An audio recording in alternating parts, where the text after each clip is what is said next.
A very good morning to you. Welcome to the Morning Brief right here on Channels Television. I'm Jeffrey, who's on this Friday edition of the program. Thank you for joining us, guys. TGIF, somebody's excited. Welcome to your perfect morning starter. It's the Morning Brief on Channels TV. I am Bukola Kuka. It's July 10th, 2026. I am Kelly Egiga. I'm happy the weekend is here, finally. Yeah, indeed. But it also comes with a lot of things to chew on this morning, Jeffrey. What are you tracking? I was reminiscing yesterday. I asked myself a very straight question that I felt like asking Nigerians. And it's a simple question that we all are familiar with. And I said, if the ICPC, for instance, and the EFCC and all the anti-graft agency put our politicians under the anti-corruption test, how many will survive? I mean, they're brave and courageous enough. From President Bola Tinubu, down to my governor, Pastor Moino, down to my local government chairman, Samuel Nteguja. I don't know, do you know your local government chairman? And every other elected official in Nigeria, an appointed official, how many of them, when we bring out their assets before they came into office, and now look at their asset now that they're in office, and for those who have left office, and compare how many of them will survive the corruption test, how many of them did not pilfer, what percentage of them will survive that test? So that's the question that has been going through my mind.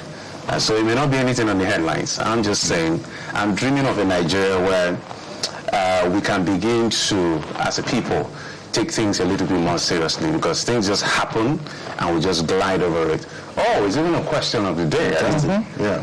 Okay. Because I have to read this. I can't see. Well, it may need to come a little closer. What percentage of Nigerian elected and appointed officials, past or present, could pass the anti-corruption test? 10%? 10%? 40%? 40, 70? 90? Share your thoughts with us at CTV Morning Brief. That would be it on all platforms, on Instagram, and on X. We'll be willing WhatsApp as well. Read your thoughts. There's a phone number there which can also just... But Jeff, it also depends on, the layers of what the scrutiny could look like. And it's not as if these instruments are not already there for the many different anti-corruption agencies, depending on their mandate, to intervene on. For instance, what was the measure of assets that a particular elected or appointed official had prior to their appointment or election? What is the value of their assets currently, 4 years after election or appointment? That's on the one hand. If you went back to check their years of service, perhaps it was a contract executed, a project executed, a service executed, a program executed, what was the sum of allocation to that particular contract or contracts throughout their service? Or what was executed? What was the cost executed? Were there any returned funds if you were to assess them based on other instruments deployed? There's this agency that escapes my mind now that set a rule, down for ministries, departments, and agencies for the spending of funds. That agency escapes my mind now. So if they were to pass the scrutiny of that particular agency of government, would it be 10% based on our question of the day, 40% or 70% based on our question of the day?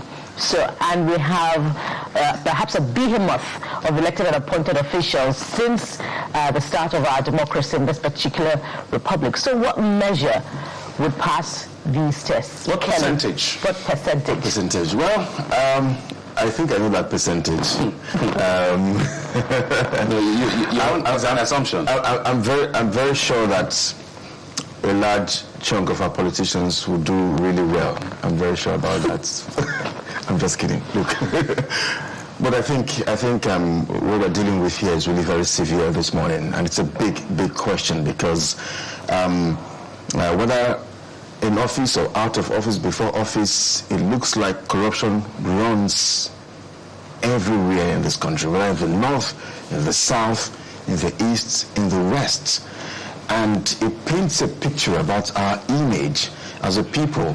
In the news, I think 124 or 25 Nigerians are about to be deported from the US on the issues around crime, forged documents or falsified documents and all of that. And it just keeps, for all of the potentials and the natural resources that we have as a people, we keep having to paint the image of this country, in bad light. So it's an endemic problem. It's systematic, and I think that while we want to blame those in power as well and blame the leaders, corruption runs even on the average Nigerian, because if you look at, I was listening to a program some days ago on radio, and people were sharing their experiences of how Nigerians have had to defraud them, where you employ somebody, for instance, you have a hotel business, and your worker would come and has his own POS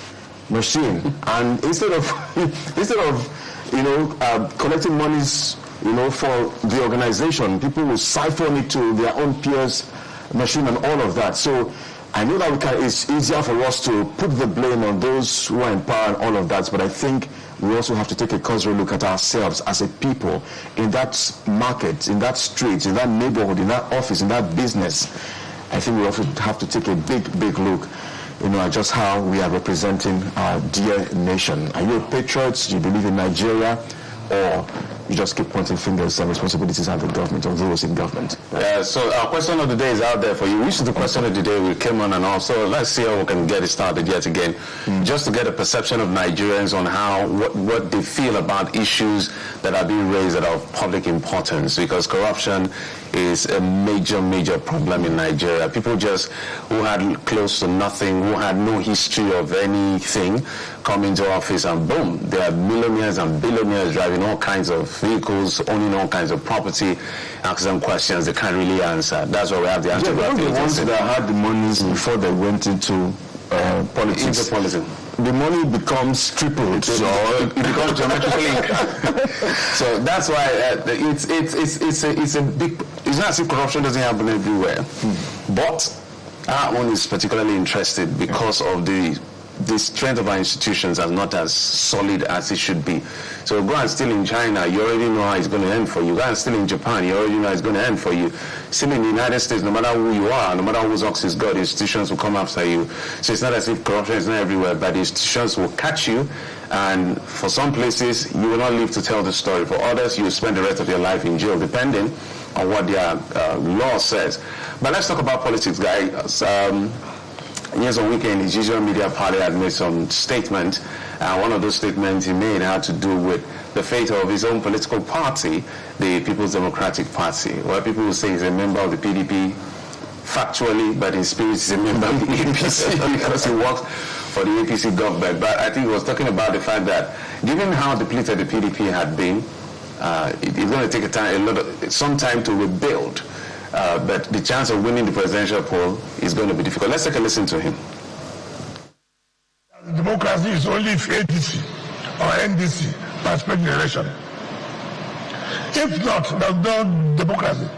Democracy now for us in Nigeria has been defined where Atiku participates and Obi participate. That's the only time we have democracy. That is the level we have taken ourselves to, defining democracy by the participation of Atiku Abubakar and Peter Obi. If they don't participate, no northern Nigerian can run in those positions to make it as democracy.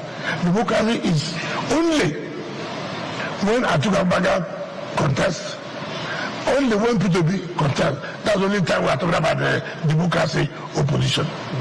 Watch. I have told you, and I've been my people know, PDP had a problem. Now, having that problem is not easy to put yourself back to win a presidential election. So that's yes on weekend. I have a lot to say about it, but let's talk, guys. When you talked about Peter Obi and Atiku Abubakar, yes on weekend just being a politician. And I don't blame people for being politicians. So there are 21 political parties. majority of those political parties, in fact, significant majority, are just going to be participating in this election. Only a few will be contesting. And the only viable contestants in this election is parties like NDC and ADC. It's as clear as crystal.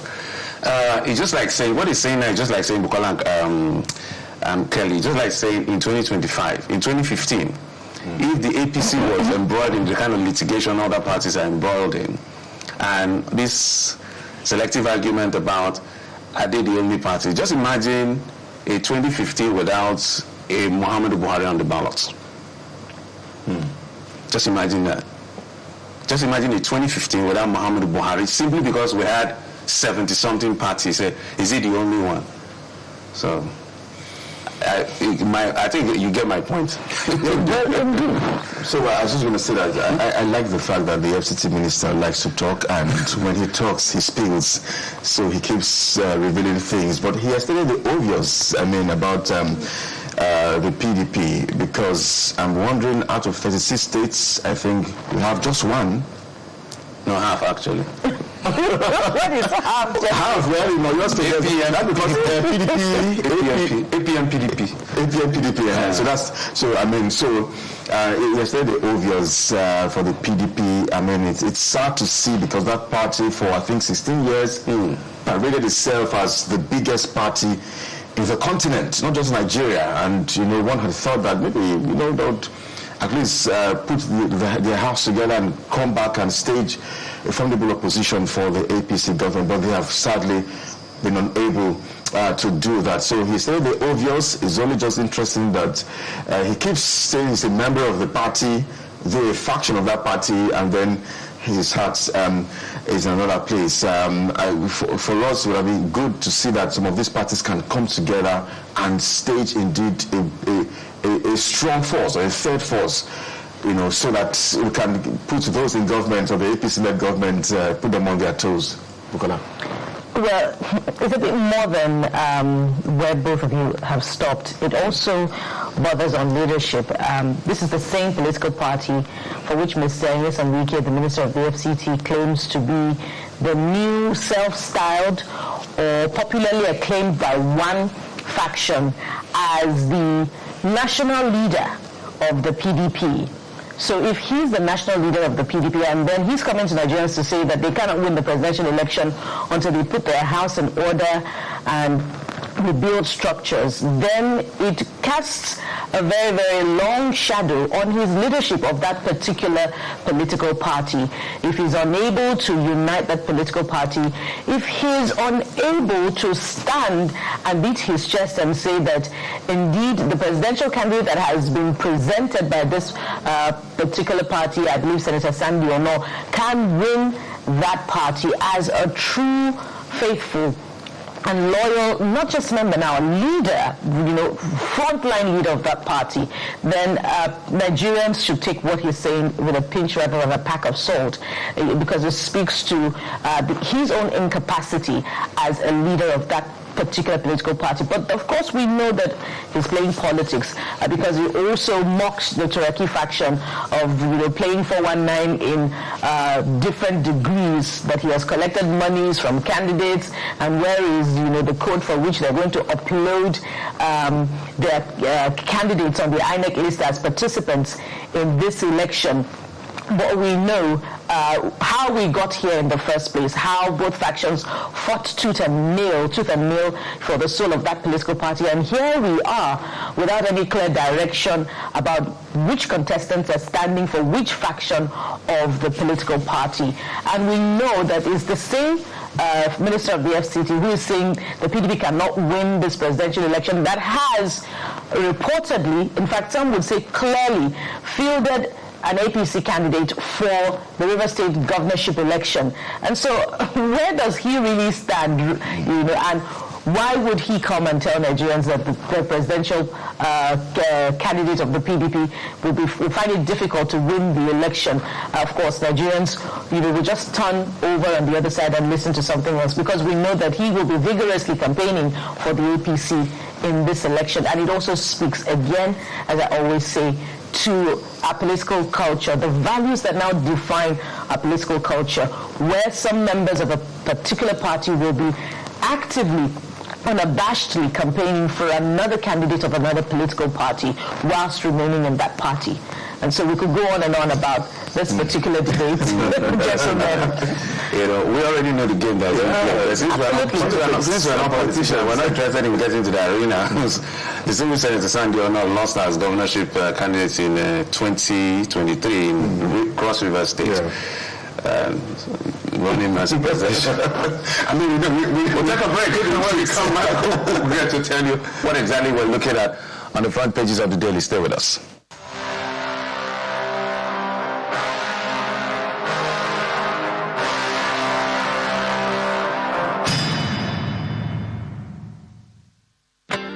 The day begins with news gathering and research. We need to confirm the story. Directors. As well as policymakers. From the business districts to the corporate, the policies, actions, and even inactions of both the fiscal and the monetary authorities make impact. 90% of Nigeria's economy is in the informal sector, just like this market. And take, for example, they're impacted by government policies like inflation rates. Prices keep going up. While trading is fast and mostly virtual, yet the top stories that set your investing agenda. Beyond Africa, we got you covered. It's a full menu for you every weekday. Business Morning and Business Incorporated, only on Channels Television.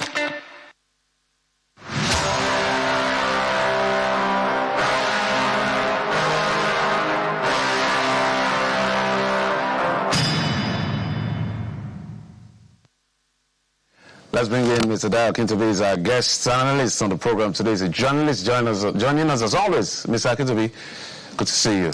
Good to be here as always. Let me throw our question of the day to you. Yes. So we're asking past and present, elected officials and appointed officials of government. Yes. Maybe let's do from 1999. If we put them through the rigor of anti-corruption tests, we know some have stood before, but right now, today, how many percent will pass that test? 10, 40, 70, 90? Your own assessment? Less than 5. Less than 5 will pass. But less than 5. They're not kind. No. But I'll tell you something though. They've got an out. Remember what happened in the UK recently with former Petroleum Minister Diezani? They get gifts.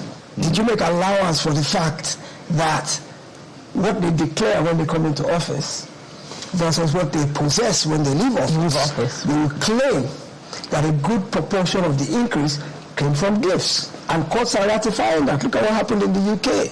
They found her innocent of corruption, bribery, theft. They said everything she was given, from hotel stays to private jet transport to jewelry from Harrods, they were gifts. So they already have a built-in out to escape from this scrutiny we're talking about, because there's no law against collecting gifts, whether for access, whether for thank you, whether for whatever. But it's not against kickbacks now. Yes, but unlike in America where they have a limit, maybe $20,000 or something to that, that says you can't receive a gift beyond a certain amount of money. We don't have a law like that. So you have a built-in excuse to be able to say this is not stolen money, it's not corruption, even though we know better. Well, your gift to get to 500 billion. I like that kind of gift. I don't mind. Anyway, Nigerian Tribune. Let's go to Nigerian Tribune newspaper. That's what we'll be starting from. It talks about state police governors seek fiscal judicial reforms. It's a page 2 read. Just one writer. State police requires tactical precision, not political emotion. Ex-CDS, that's Chief of Defense Staff, Irabo. Secondly. Yes, this issue of state police is building up momentum, and everybody is in favor of it politically. But what the former CDS is saying, and several other people, is that it takes a lot more than just political maneuvering and political will to make this thing happen. There's a legal framework that must be established. There's human and civil rights that must be protected. There's issues of funding, issues of training. So it's not because we can't will it into existence willy-nilly and just assume that because from a sentimental standpoint, we want this thing, that it can just magically appear overnight. There's a lot of work that needs to be done going into building this thing, starting from the ground up.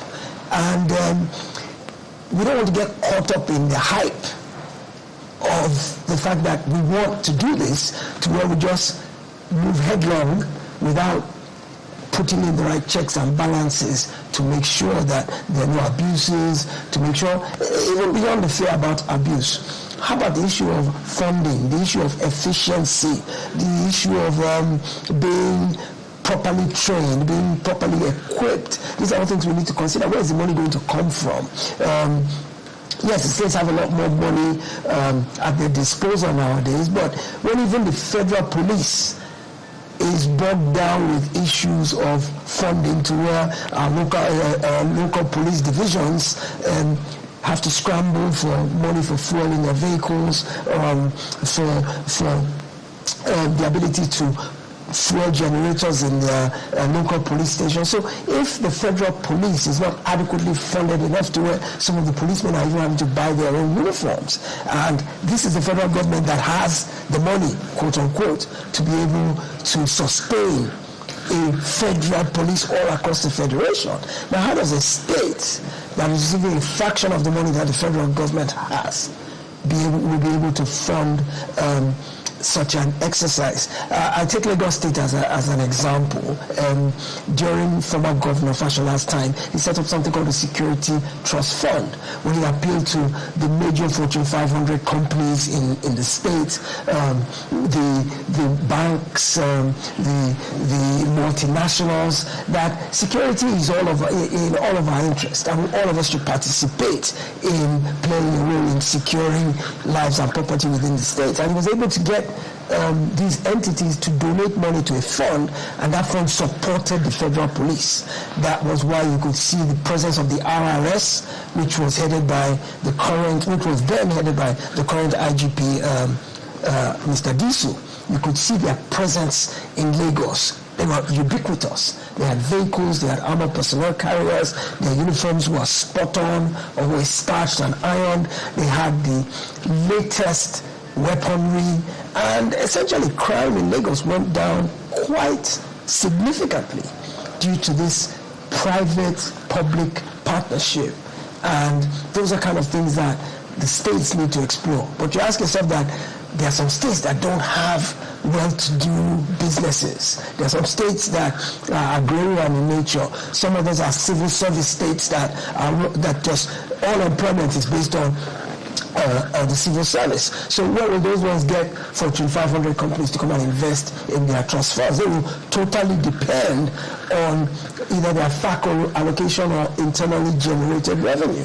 So these are some of the things we need to take into consideration, and it means we should kind of not rush into this thing, but be measured and paced, and make sure that we look at how other places have done it and what they did right, and learn from what they did wrong. Make sure it's set up properly before we jump into it, so that, because what we want at the end of the day is a secure nation, secure states, secure communities. And the conventional wisdom today is that policing should be as local as possible, not even just state. If you could even have community polices and local government police, that the closer to the people policing is, the more efficient it will be, based on the fact that the people know the terrain, there are neighbors who are in the police, we feel comfortable to go and give them information. So without a doubt, it's an idea whose time has come, but the watchword is caution. Let's make sure we dot all the I's and cross all the T's in setting it up. Secretary, let us take a look at the New Telegraph. It stays with issues around insecurity as well, and a concern, I think, for many Nigerians. The New Telegraph relates with this rider. It says, bandits threatens to kill Oyo pupils if troops advanced. That's coming from the defense minister. Bandits threaten to kill Oyo pupils if troops advanced. It's been more than 50 days now, in fact 56 or 55. Yes.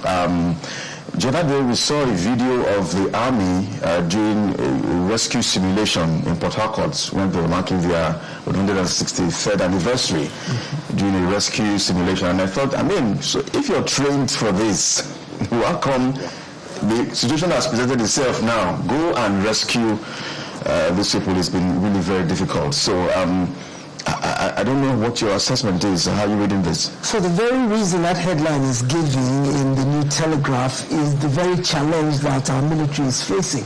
Don't get it twisted. They have the ability to go in there guns blazing and take these people out. They have the ability. They can strafe the entire forest, carpet bomb it, and obliterate any and everything that breathes or moves in that forest. The challenge and the reason why those people haven't been brought out today is the fact that the bandits are using the captives as human shields. Now, it's almost a zero-sum game, because if the purpose is to say we want to go and rescue these people and bring them out, then you can't use the guns blazing approach to go into the forest, because then you jeopardize the lives of the very people you are seeking to save.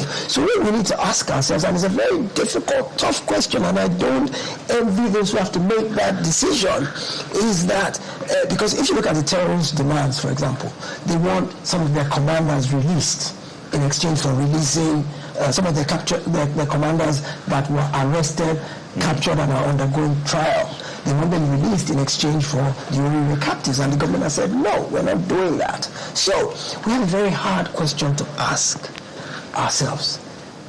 Are we prepared to take the risk of losing the very people that we want to rescue? Mr. Kitobi, we might have to ask at this point what the difference is between the kidnap of the Orire victims and the kidnap of the Ekiti, Meje, Dauniya victims who have now been released. Yes. How did they, come out of captivity, and as against, the continued detention, captivity of the Orire victims? Every single kidnap incident is different in its dynamics, and the process by which a rescue is carried out is different from situation to situation. In the Ekiti one, for all you know, perhaps the price being requested was not as steep as the one being requested in Orire. It's possible that the Ekiti people are not requesting the release of any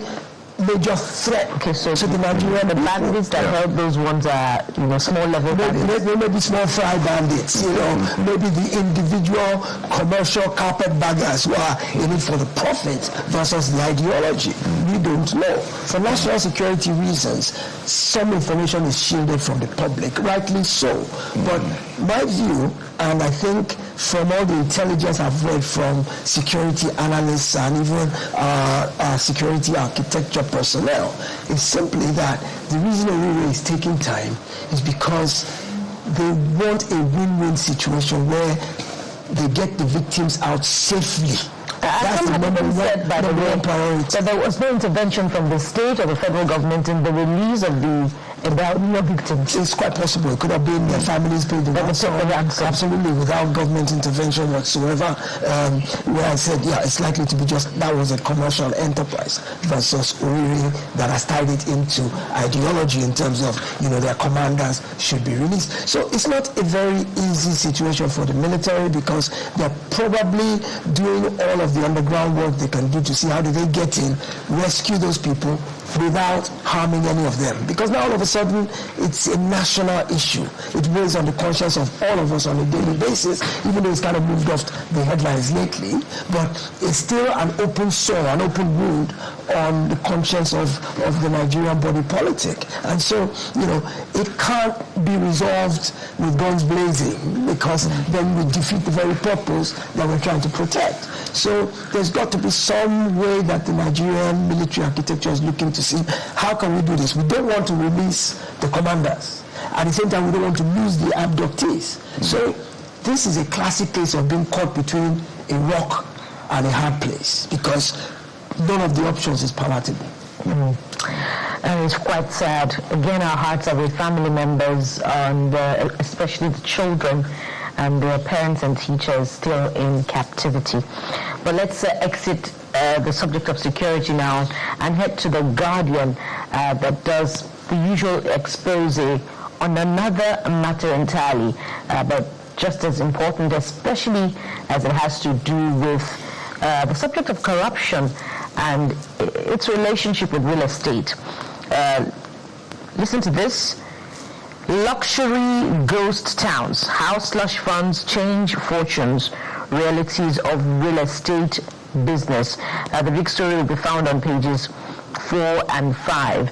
And so we're yet to exit this conversation on, those big real estate structures, whether they're in Banana Island in Lagos or they're in those estates in Abuja, mostly unoccupied.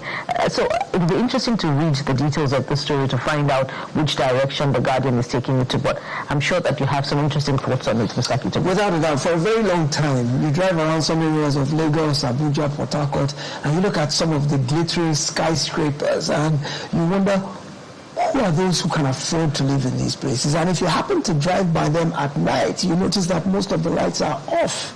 That's because the places are largely unoccupied, because nobody can really afford, in terms of the volume of these structures that are available, there's a glut because there's an overcapacity based on the number of people who can actually afford to live in these things. So you ask yourself, what was the purpose of building this to begin with? And it seems like from way back when, in the time when the PDP was in power, as far back as that, even before the Buhari administration, it seemed at a time when a lot of money was flowing through the political system, that some wise men figured it out or were advised that the best place to park illicit funds is in real estate, because first of all, it appreciates. It's not what can disappear or lose value or depreciate over time. Secondly, it is a secure place for your investment. It's not what can easily be taken away from you. You can easily hide your ownership of it by way of, proxy owners. So, and also, as you know, political money, when it comes in torrents. So if you've got $1 billion idle for $1 billion naira idle, how many cars can you procure with $1 billion, and where would you put them, and how would you drive them, or who would you rent them to? But if you put $1 billion into a building, one building can swallow it up very easily. So it's a good place to park huge funds. And so we found that happening over the years. But what is unconscionable about this is that is happening at the time that Nigeria has a massive housing deficit.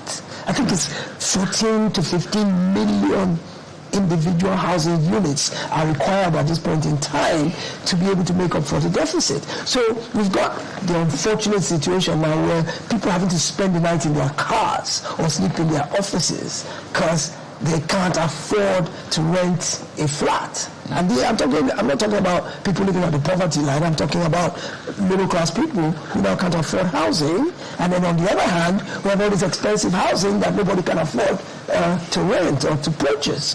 So the bottom line is, yes, that report is spot on in terms of the fact that a lot of illicit money has flowed into the real estate sector in Nigeria, and what it has done is it has created overcapacity of over-expensive homes that nobody can afford, while neglecting the very mass type of low-cost housing that is really needed, and that all those slush funds could have provided a whole bunch of.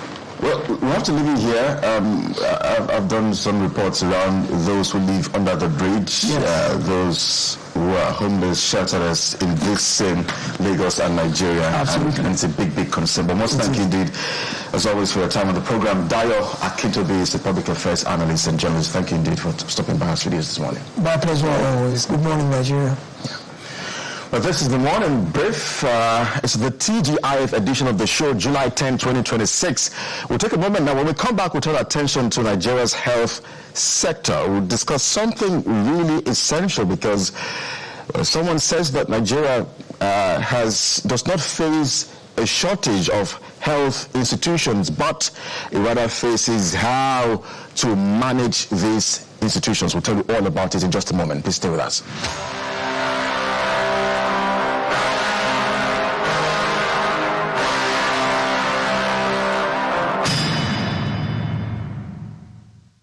Africa is rising, and we are rising with her.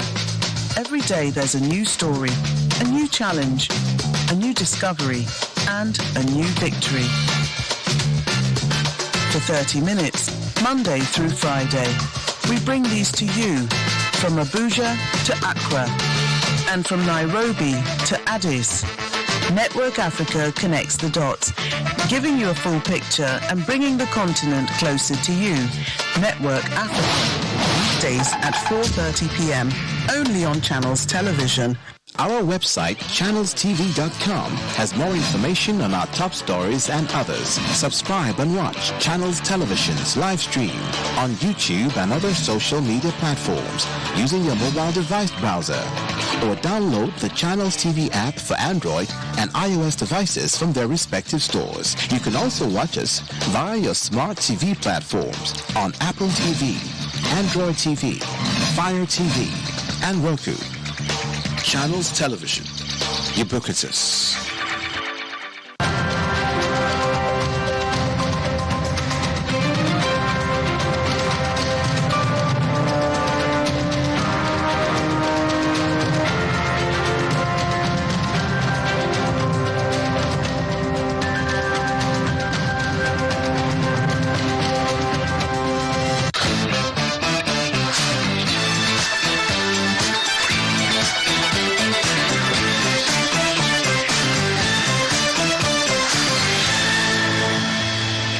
Well, that's a big question for today. You may want to share your thoughts and your views with us about what you make of a big question for today. If you look at the array of politicians that we have and we put them on a scale where we can measure their level of assets before office and after office, where would you place them? 5, 10, 20, 70, or 100? Well, let's not go there. Let's switch our attention now to something else that gets our attention this hour. It has to do with Nigeria's health sector. That's because for many Nigerians, the issue of health is a big and major concern. Our institutions, when you pay a visit to the average hospital, for instance, government hospitals, I should say, sometimes you meet a crowd of people there and you get to question, why would Nigerians have to go through all of this? We're facing other questions as a result of institutions as well in that sector. There's also the challenge of one doctor to about over 9,000 or 10,000 Nigerians. So let's get to x-ray all of this with someone who understands the workings of the health sector as we get to examine some of these issues this morning. We're joined this hour by Vivian Ihe Kwazu, Managing Director, Nigeria Health Watch. Thank you indeed for joining us on the program this morning. Good morning. Pleasure to be with you. Yeah. So I'll begin with your reports. You seem to believe that Nigeria does not face a shortage of health institutions. You say the challenge with us is that we are unable to ensure that these existing institutions are adequately resourced, empowered, and the question of accountability. Tell us more. Yes, absolutely. Good morning. We do have many health institutions and parastatals that have specific mandates in Nigeria. For example, the National Primary Healthcare Development Agency has the mandate for primary healthcare in the country. We've got the Nigeria Center for Disease Control, which oversees our preparedness for outbreaks. We have the National Health Insurance Authority, which actually is there to institute and ensure the mandate of health insurance is implemented, and we have the National Institute of Medical Research. So Nigeria has a plethora of parastatals and health institutions that oversee all of these functions. The question recently that we have seen is a series of bills in the Senate and House of Reps to have more health institutions, to have more parastatals. So, for example, there was a recent bill that was passed, or at least a recent bill that was put forward in the House of Reps for the National Agency for Malaria Elimination. As we all know, we already have a similar organ that operates within the Ministry of Health, which is the National Malaria Elimination Program, which already has the mandate. So the question being, do we need another institution to oversee the function of surveillance, overseeing preparedness, case management, vector control for malaria? So are we in need of further institutions to perform this mandate? In addition, another bill that was recently passed, the National Institute for Public Health and Infectious Diseases. We already have, as we know, agency, NCDC, that oversees the function of prevention, detection, and response to outbreaks in the country. So we do have existing institutions to perform these mandates. So the question really being asked is, do we need more institutions that will oversee these functions? And the risk is these additional agencies that are being put forward, they will now have overlapping function with existing institutions that we have. So the question really is, do we need more of these institutions? And so it sounds like the argument of the Minister of Education, who had at a time, I believe after one Federal Executive Council called on the National Assembly to suspend the concern of proliferation of universities where we have, a surfeit rather than, a deficit of universities already. I'm wondering whether you're as concerned about what is responsible for this, appetite for the establishment of agencies, parastatals, and how do we curb it? I know that we were huge on recommendations and call to actions today, but first of all, perhaps we should take a walk back to see where the problem lies. What's your theory about where this problem emanates from?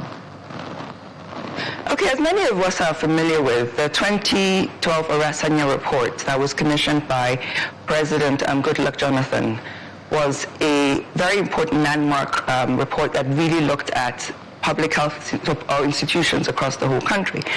And as we saw in the report, there were some recommendations that in order to streamline and reduce the cost of governance, we need to look at existing institutions, because at that time there were over 540 plus parastatals that were performing different functions. So really looking at what is the cost of governance. How are all these institutions working together? The recommendation at that time was to streamline existing institutions, to merge some into others, and to scrap some existing institutions. For example, within the health sector, we have some institutions that are focused on specific diseases, vertical programs. So one of the recommendations at that time was, for example, the merger of the National Agency for the Control of AIDS and the National Center for Disease Control. In that way, we're bringing all the disease programs under one roof. And similarly, there were other similar institutions that were asked to be streamlined, because we also see globally a trend towards a need to consolidate institutions. For instance, within the UN system, the UN 80 program looked at, in 2025, the need to merge some institutions together, to sunset some. And this is all in line with making sure that agencies are working efficiently, that mandates are clear, and we're not having overlapping functions. As we know already within the health sector, many existing institutions suffer from a lack of funding, are underfunded, or very poor or slow budget releases. So the question really is this a proactive way of addressing issues?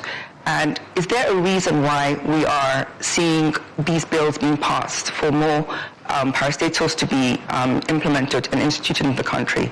So the Obasanjo report was really a landmark report in 2012.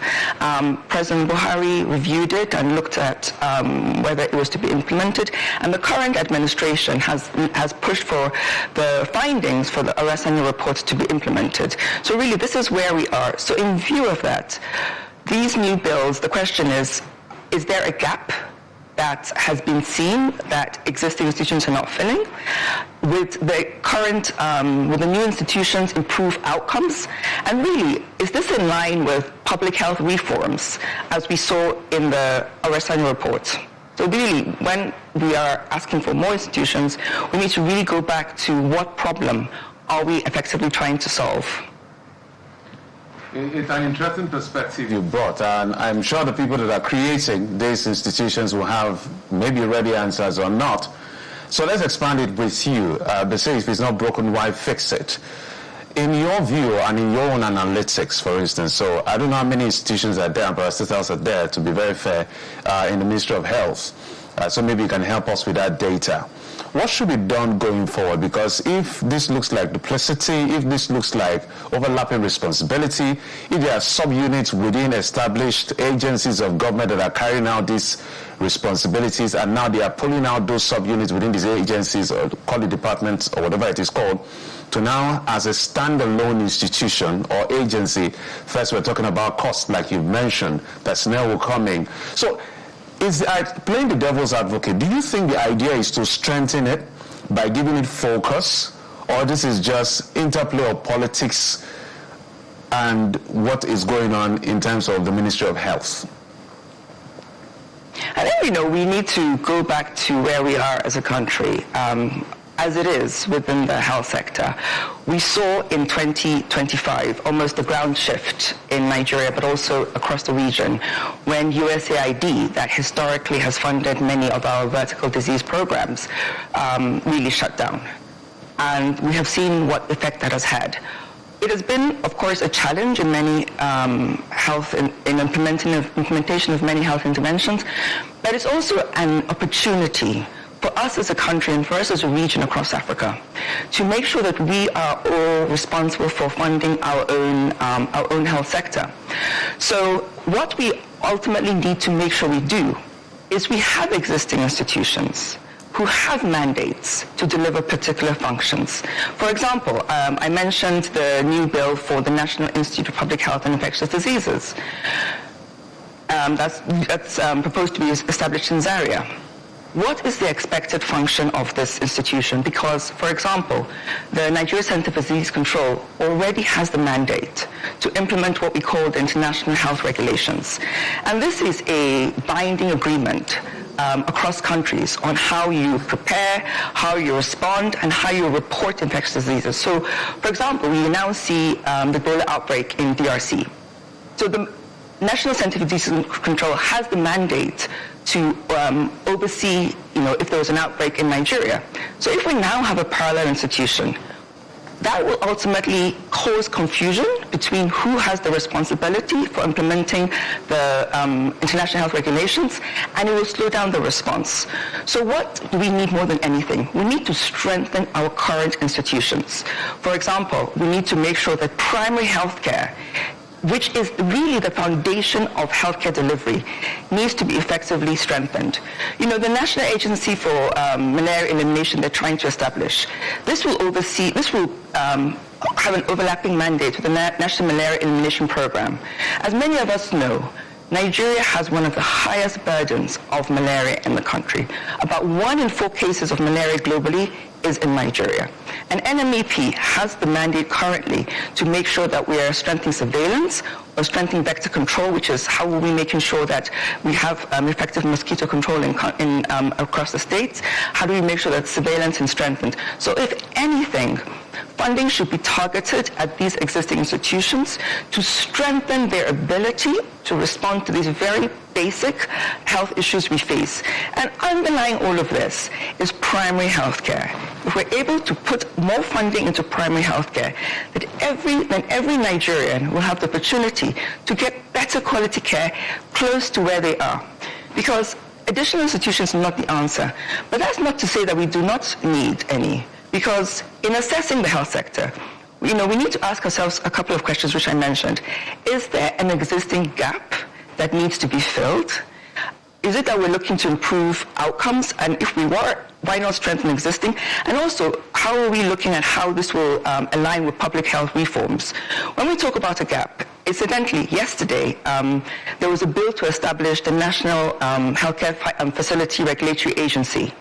There is a gap there, because currently, the oversight of clinical governance in health facility, who makes sure that health facilities are delivering quality care. If someone says that they're opening a hospital, are there specific criteria that are being met?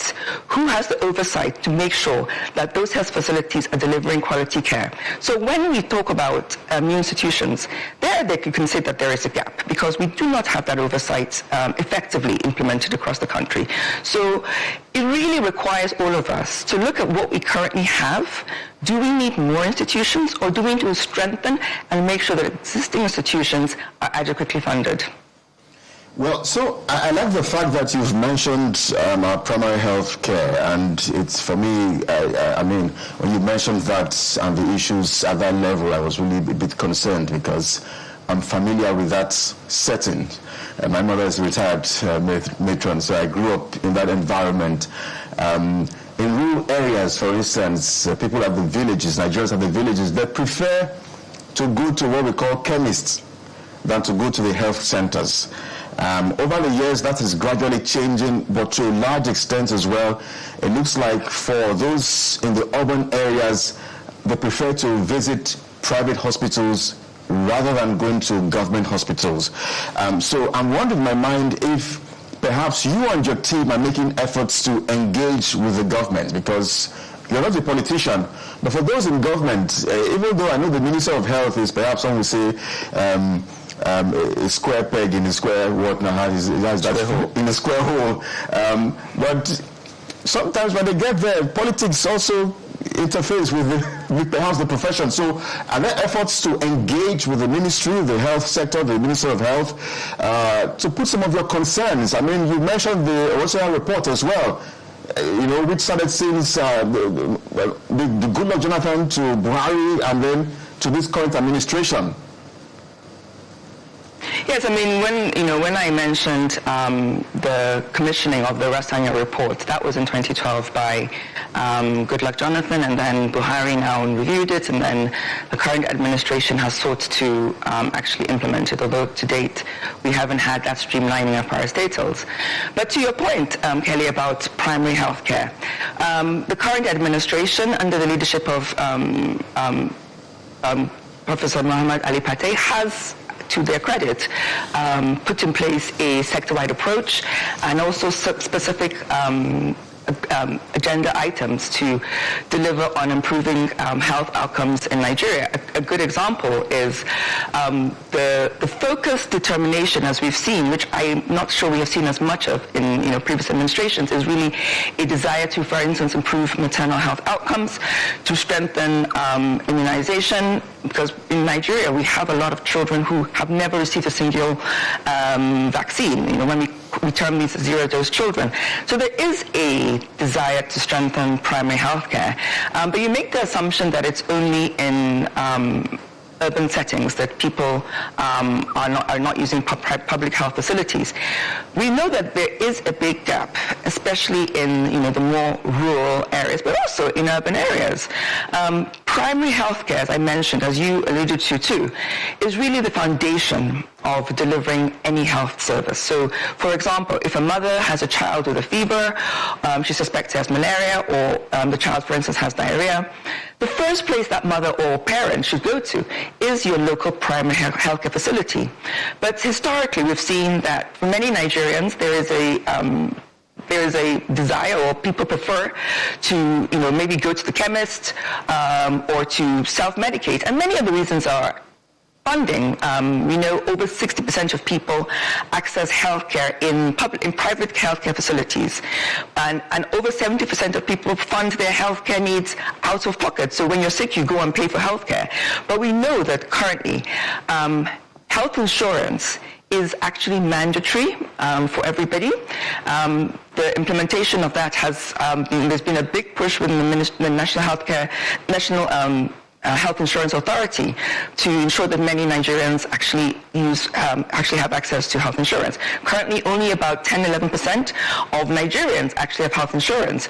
So financing and the ability to pay for healthcare often proves to be a deterrent for people seeking healthcare with skilled healthcare professionals. So we need to make sure that, if anything, we are putting a lot more of our resources into strengthening that very basic foundation of healthcare delivery, which is primary healthcare. And that needs to be done at in the rural areas, where we know that there are many issues and deficits in people accessing healthcare, but also in the rural area, in the urban areas, where healthcare delivery needs to be, yes, either in the public or the private sector, but people should never worry about the ability to pay. We talk about universal health coverage, where the ideal is everybody who needs healthcare can access it without being financially crippled, without a health emergency destroying the finances of a family. And we know that this is an issue for many Nigerians. So in order to ensure that we improve our health outcomes in Nigeria, more than anything, our resources need to be channeled into where they're needed, which is strengthening primary healthcare more than anything, but also educating Nigerians on the importance of getting health insurance, which currently is actually mandatory for all Nigerians. Well, let me, piggyback to some of the things that you had said earlier about the sector-wide approach and the projected outcomes. But what is a sector-wide approach without funding? And I'm referencing your report here, where you reference the Minister of Health and Social Welfare statement during the 2026 budget defense that only 36 million had been released from 218 billion naira capital allocation for 2025. And you emphasized earlier that perhaps if we need to create additional agencies in the first place, we should look at gaps. And you talked about, the need for a regulatory agency to look at the efficiency of the health institutions that we have already. So in that regard, I'm asking what you think about the health facilities monitoring agencies that are found in some states. How effective are those? And perhaps is there a need for a regulatory agency that goes after the executive arm of government to demand the release of capital budgets for the efficiency of our health institutions? Is that what ANHEFAMA can do at the state level? And, can that be replicated, or do we have something like that at the federal level that is not delivering on the mandate? Okay, thank you so much for that question, Bukola. I'm really glad you referenced HEFAMA, because I think Lagos is probably one of the few states, and I think also Yobe, where there currently is a regulatory agency to oversee healthcare facilities. But across many other states in Nigeria, we do not have such regulatory agencies, and really the function of those agencies would be to oversee clinical governance, to oversee public and private healthcare facilities, to make sure that the quality of care that's being delivered is to a standard. Because what we have currently are many healthcare facilities that deliver healthcare to Nigerians with varying standards, and there is no oversight. There is not significant or sufficient oversight to ensure that there's a standardized, framework that's used to measure the quality of healthcare delivered in health facilities. So the purpose of that agency will really be to oversee the clinical governance and quality of care being delivered.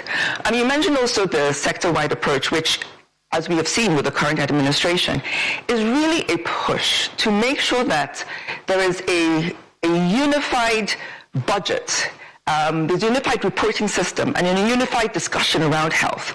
Because previously, what we have found, especially where, as a country, I mentioned the dissolution of USAID last year. Nigeria has really historically been very dependent on donor funding, so exterior funds, to fund our healthcare sector.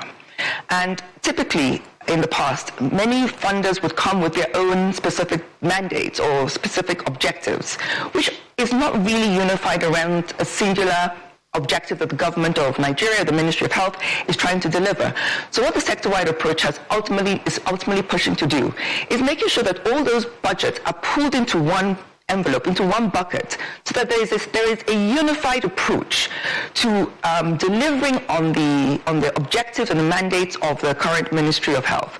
So really what that sector-wide approach is really pushing to do is pulling all funders together to make sure that we have a unified approach to really deliver on the 4-point agenda of the current Ministry of Health, the current Health Administration. I'm always looking at the monies and earmarks when it comes to these things. So let's talk about the way forward as we begin to wind down.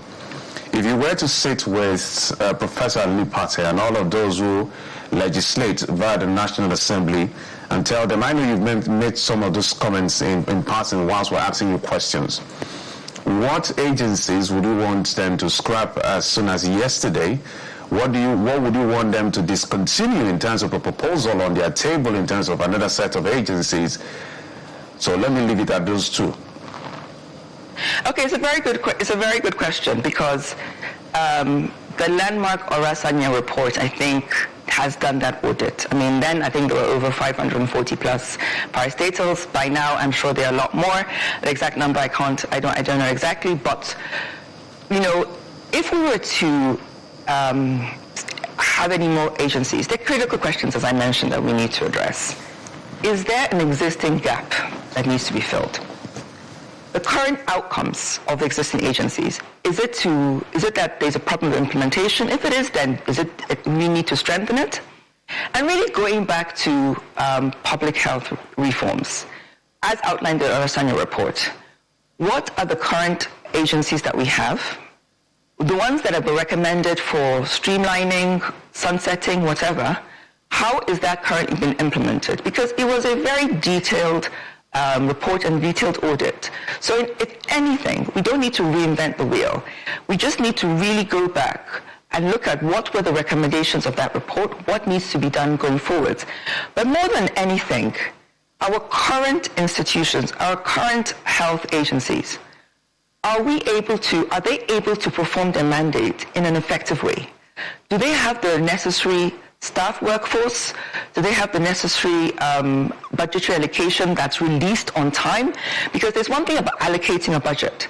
Is the budget released on time to improve a lot of the poor health outcomes we have in Nigeria? So the question is not, do we need to create more? The question is, what have been the recommendations of the report? We need to go back to them and really look to make sure that we as a country are able to have a health sector that delivers for the people of Nigeria. And all Nigerians have access to quality healthcare, which is actually a right.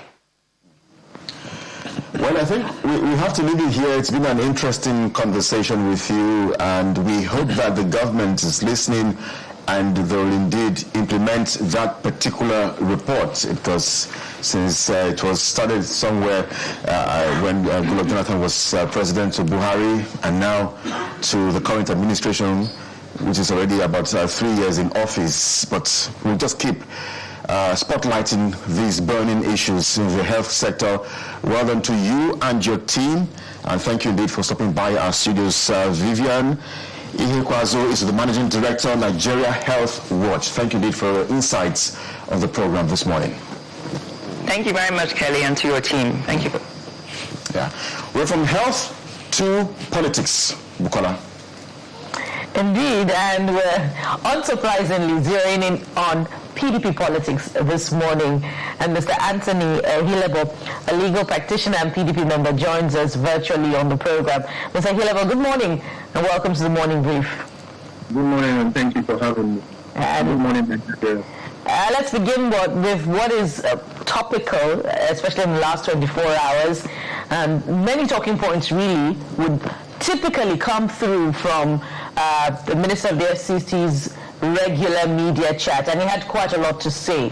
But one of which has got many talking is his view that it would be difficult for the PDP to win the presidential election in 2027. And some would say unsurprisingly so, because Mr. Wike had been unequivocal about campaigning for Mr. President in the 2027 elections. But how are the PDP members themselves receiving this particular new disposition of Mr. Nyesom Wike, who was, by the way, present at the declaration of Senator Sandy Ono as the presidential candidate of the PDP just about 2 months ago, I believe? Thank you very much. Like you said, it was the ministerial briefing of the FCT, but I think it was wrong meeting, wrong comments.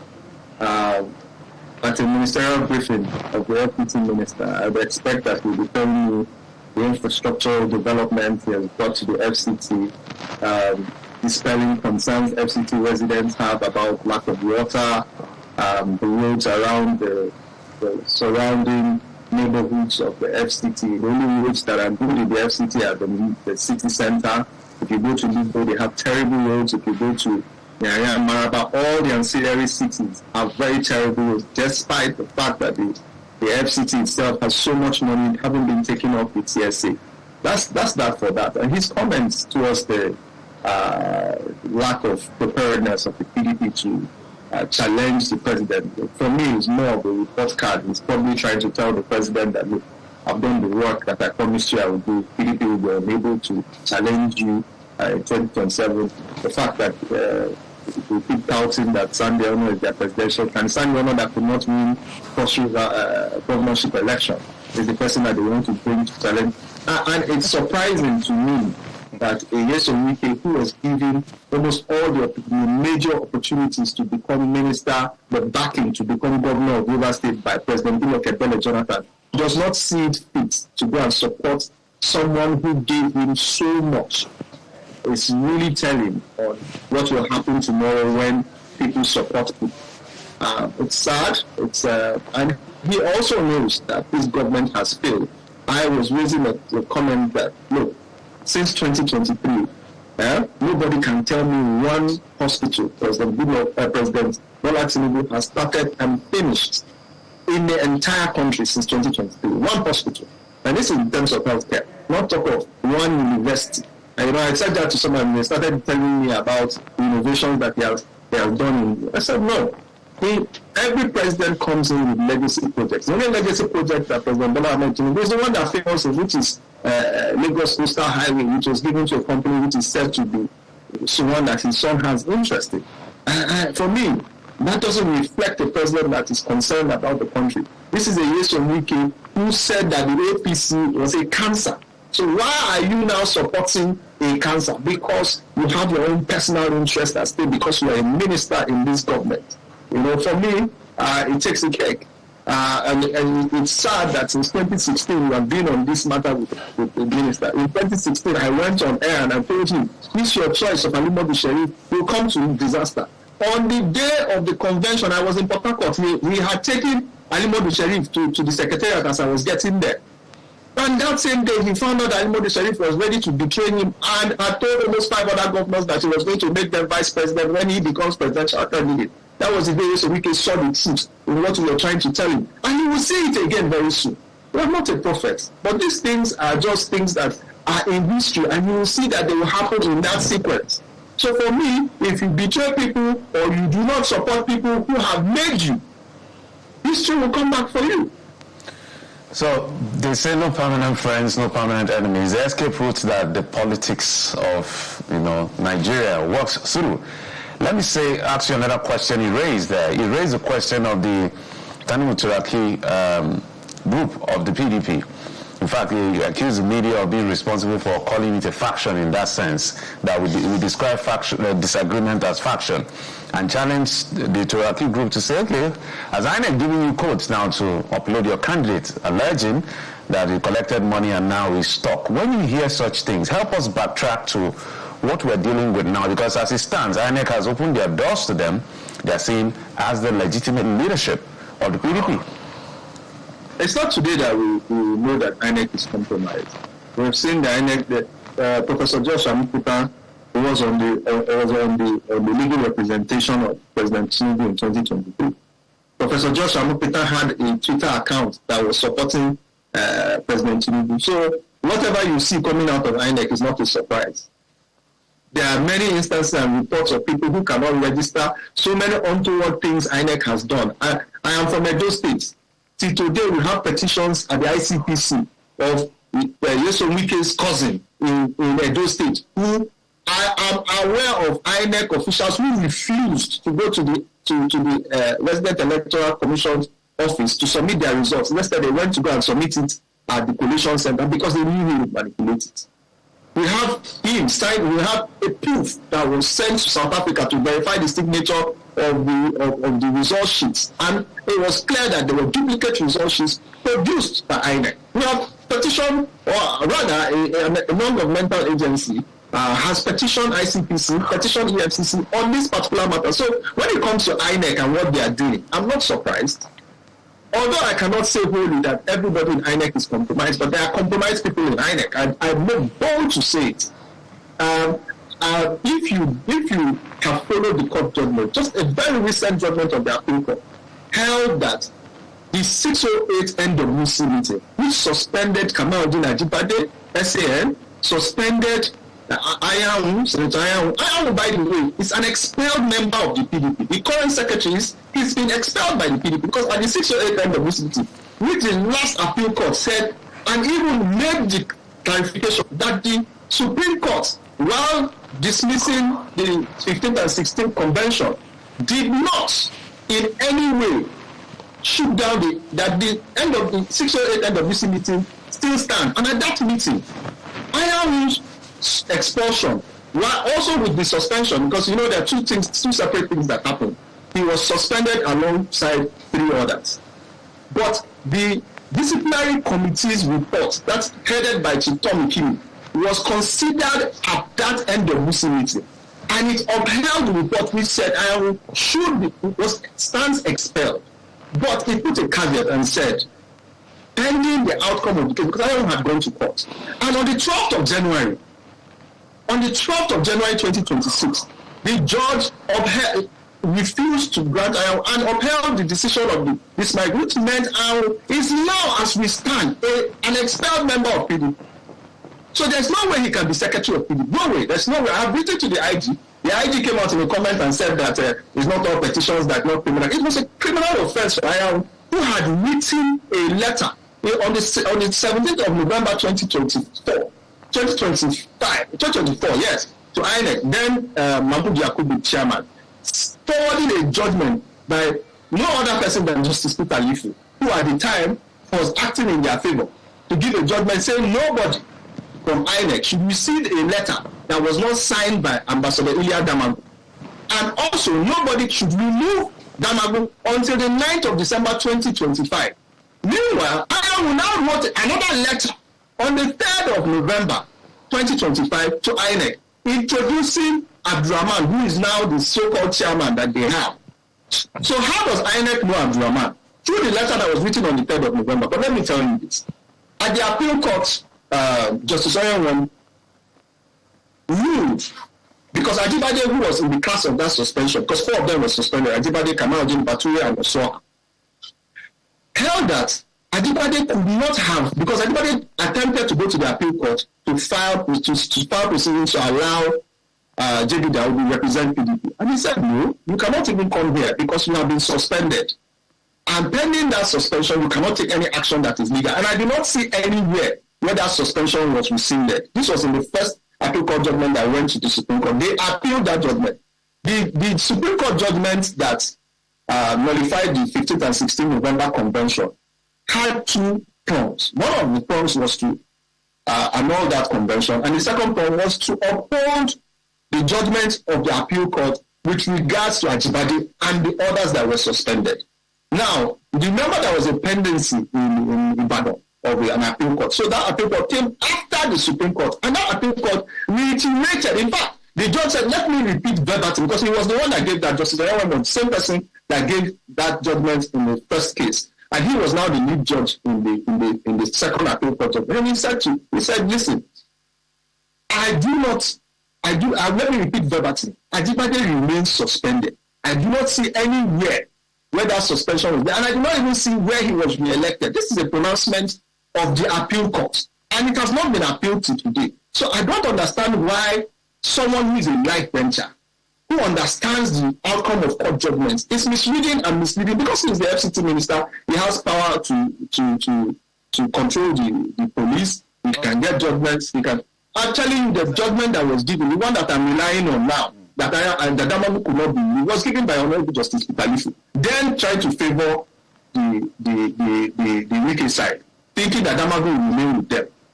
And today it has come back to haunt them, because the INEC is acting, INEC itself is acting in disobedience of a valid court order that was specific. Do not receive any letter that Ambassador Damagu did not sign. Yes. Do not receive so that we can squeeze in as many questions as possible. So, from your presentation of your thoughts and insights, it appears that you align with the Turaki camp or faction. So I'm wondering, what's the plan for 2027 for your camp now, since INEC has recognized Professor Sandio, now the weakest camp of side of the PDP. So what's the plan? INEC has no power. INEC has no power to recognize anybody. Who has the Electoral Act. INEC has no power to. INEC does not have the power to recognize anybody. It will be clarified in the courts. I know that maybe, like I will say this here, I don't have faith in the current judicial process that we have here. I have probably a little bit. I have a little bit more faith when they go up to the appeal courts. But I will say this, INEC has no power. Because INEC, in its filing in this current course, I read that filing. INEC said it recognizes Mao Habunwa as chairman of the BOT versus Adolphus Wabara. Now, the PDP's constitution is very clear. You cannot be chairman of BOT if you are not a member of the BOT. Mao Habunwa was not, and is not a member of the BOT. So how did he become chairman when he's not a member of BOT? That tells you the level of decadence in INEC.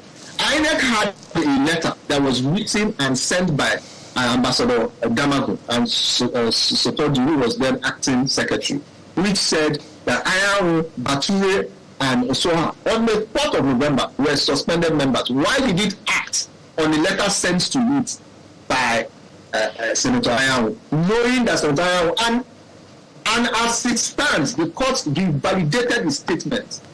The court said that Ayahu remains suspended. Let me tell you the outcome of the last appeal court judgment, which hasn't still been appealed. The live issue of the caretaker committee was brought into the court. And the court said, look, this is a seemingly live issue. Knowing that Agomo acted ex partita, these are the words of the appeal court. It's there, acted ex partita, but that it cannot delve into the matter because the Supreme Court has already ruled on this matter. And anything built on that convention, which includes any committee, anything, which this is now stating the caretaker committee, anything that is built, any substructure built on this superstructure cannot stand. And we cannot delve into this matter because it's a dead matter. Mr. Ayelebo, so my question is, what's the plan for the Turaki camp? Are you supporting the ABC or NBC? Are you adopting another candidate from another party? What's the plan? What's the strategy? We already have a candidate. Let me tell you, we already have a candidate. Our candidate is Goodluck Ebele Jonathan. And I'm very surprised that the FCT minister has not come out to support someone who made him a junior minister, someone who stood by him to become governor of Rivers. I'm very, very surprised because it tells you how human beings are.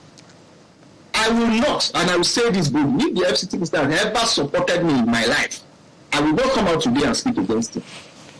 I would never come out today and speak against him or work against him. So if PDP that he thinks and he supports says they want to present Goodluck Ebele Jonathan, why is he not queuing up behind this idea? Because Goodluck Ebele Jonathan doesn't even need too much. It's his history. It is who he is. He is someone who has never been crazy about power. But when he gets to power, he does everything in the interest of people. Don't forget his very famous word, that I would rather cede power, that there's no life that is worth his ambition. And he showed this in practical terms in 2015, when people were sitting in his living room. He went inside his bedroom to call General Buhari and said, I cede and I congratulate you. But Mr. Hilabot, the Turaki camp for some time now has been silent. Even ahead of the Ekiti election, the Turaki camp has been rather silent about its plan of action, especially since the last judgment that came through on the leadership tussle of the PDP. So it would seem as if what is going on now is just, hollow arguments for relevance rather than any real fight, because it looks very much like the Turaki camp has lost to the Wike camp. Of course, which fielded a candidate in the Ekiti governorship election? No, it wasn't. Let me be very clear. Or Mr. Oluyode was Mr. Oluyode a Turaki candidate or a Wike candidate? Let me be very clear. Mr. Oluyode had almost even lost out in Ekiti. It was the director of legal of PDP. I am not in any camp. I am in PDP, and I don't support what Mr. Wike is doing. I am not in any camp. I support PDP. I know that the chairman of the BOT is Senator Adolphus Wabba.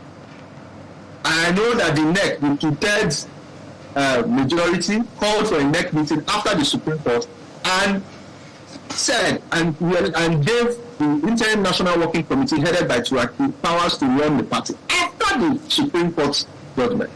So that's where we are. I don't have time to be taking side with any faction, because it doesn't make any sense. And what Mr. Wike is doing, and what he did in his press briefing, was to tell the president that I have delivered. PDP cannot challenge you in 2027. That's exactly what he did. Instead of him facing what he is supposed to do as FCT minister, give us a brief on the FCT, tell us But Mr. Hilabot, pardon me, Mr. Goodluck Jonathan, former president, with due respect to him, and in fairness to him, has not said anything, has been non-committal about his acclaimed candidacy for the PDP in the 2027 election. He hasn't made any commitments towards the PDP whatsoever in any public forum. Let me tell you about the Lokebele Jonathan. In 2011, I, Charlie Boy, Dele Momodu, Motala, Chudi Jidonwo, we did enough is enough protest. I sat down on the floor of the National Assembly to protest, to make the National Assembly bring Jonathan in as acting president through the doctrine of necessity. He was deputy governor to Alamisia when Alamisia was being prosecuted. He never showed that ambition to take over from Alamisia. When he was vice president, the same thing. Goodluck Jonathan is not somebody that is ambitious for power. Rather, he's ambitious for the growth and development of Nigeria. That's what we see in him. That is why we are seriously, emphatically doing everything possible to present him before Nigerians. And let me tell you this. Every candidate that is contesting today, apart from the only two people that picked the bill, that the entire North will come out and vote, knowing that he has a constitutionally framed one term for 4 years that he can run for, he can run for. And I think the North will support him if it comes in, knowing how badly the President Bola Ahmed Tinubu government has performed. I raise this again. I have not seen anything the government has done that has favored Nigerians. Nothing. This current government has not done anything. This is a Goodluck Jonathan. That when he was going to vote in 2015 with his wife, the card reader he introduced did not read him 4 times. Do you know what he said to the press? He told the press that we must trust the system. That he trusts the system. Even when the card reader was not, the president, the card reader is not reading him, and he comes out and says trust the system. That's the man that we want to bring back to power. Can you compare Nigeria of 2015 to Nigeria of today? Yeah.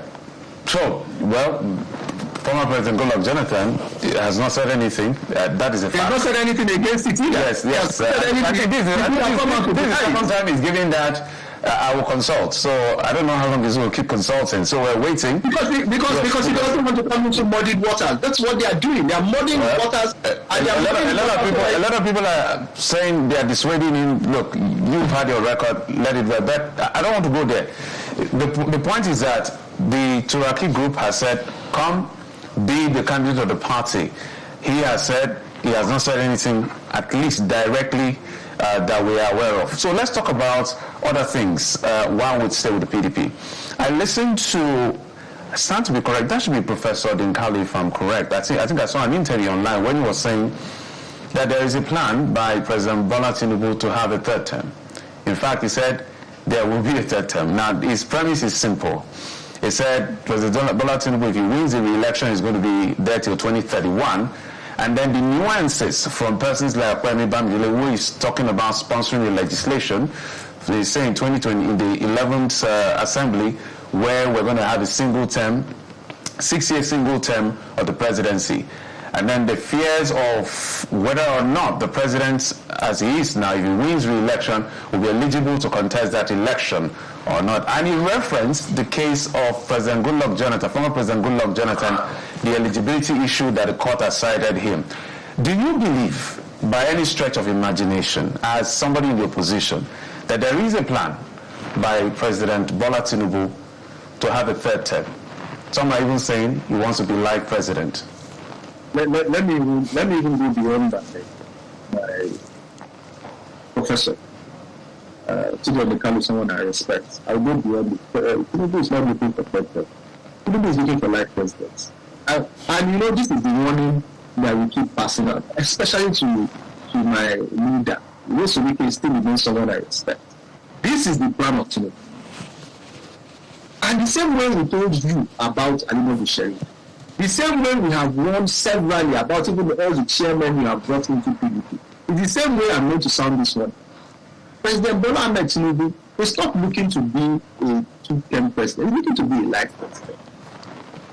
And whether people realize this or not, I see all the trappings. We have slowly started seeing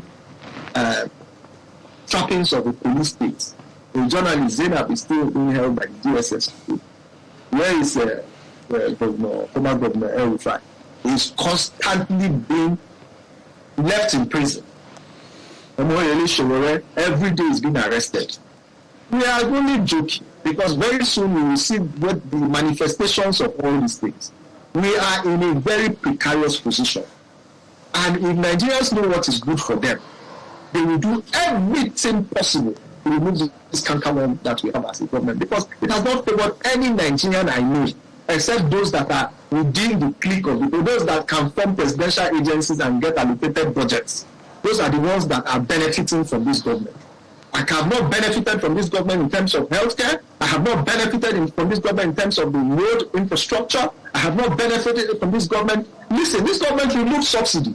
In 2011, President Goodluck Jonathan removed subsidy and introduced shopping, introduced urine, introduced a lot of things. Immediately, the Chibok girls were kidnapped. The president, through Okonjo-Iweala, introduced the safe school programs, which meant that every school within a perimeter had a security, an amalgamation of security personnel that were protecting the perimeter of that school. What happened to that project? What happened to the Almanjiri project? Look at the Almanjiri project. We are hearing today that budgets for Almanjiri project that were meant to be domiciled in the north are having road projects in Ondo states. Does it make sense? We have budgets, things that are written. We've had incidents with our budgets. 2024, 2025, 2026 budgets are running concurrently. It's madness going on in the country. The borrowing has continued unabated, yet we cannot see. You remove subsidy, you are borrowing. What is happening? And nobody can question. Look at the National Assembly that we say we have. There is a scandal that involves appropriation, and the National Assembly is turning down the opportunity to investigate it. And on your mandate, I call them a bunch of choristers. A National Assembly that in amending the Electoral Act removed an essential part of qualification that requires you to not submit forged educational qualification. Removed it from the Electoral Act. There are things that are happening that have left those of us that are concerned about the country dumbfounded. I'm not speaking because I'm a member of a political party. I'm speaking because I'm a Nigerian that cares deeply about the future of my country. I care very much about this country. This country has so much potential. But right now, do you know that Syria had a problem of ISIS. Afghanistan had a problem of just ISIS. Sudan had the problem of the Tuaregs. Nigeria has an amalgamation of more than 8 terrorist groups that are presently oppressing the country across board. You have Lukarawa, you have the bandits, and the bandits have different. There's one that's led by Toji. There's another one led by. Then you have ISIS West Africa. Then you have Boko Haram, and you have different factions of Boko Haram. How can one country survive all of this? Yet we sit down and we think that we have a country that we can all enjoy. We can't enjoy the country now. All right. Mr. Hilebo, we have quite some time before we find out whether some of your analysis, or if you like, prophecies will come to pass, or perhaps, they will take another dimension in realization or in total failure.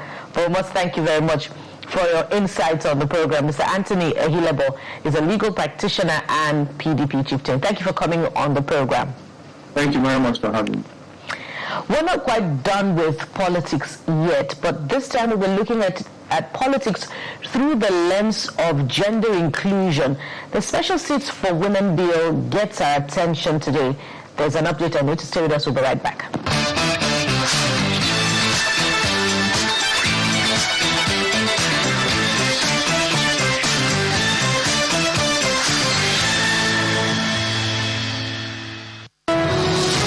Office of the Vice President of the Federal Republic of Nigeria and the Niger Delta Development Commission (NDDC) organized Niger Delta Agricultural Development and Investment Summit 2026 theme, Unlocking Investment for Sustainable Agricultural Transformation in the Niger Delta. Top government functionaries, policy makers, opinion leaders, investors, agribusiness experts, development partners, and critical stakeholders in the agricultural sector will feature to cultivate opportunities, foster partnerships, and drive innovation at the summit. His Excellency Senator Kashim Shettima, Vice President of Nigeria, will launch the Niger Delta Agricultural Development and Investment Fund. Date Wednesday, July 15, 2026. Time 9 a.m. Venue, the Banquet Hall, State House, Presidential Villa, Abuja. Be part of the summit where policy meets action. NDDC, making a difference. Chief Samuel Oboko, PhD, MDCO, NDDC, announcer.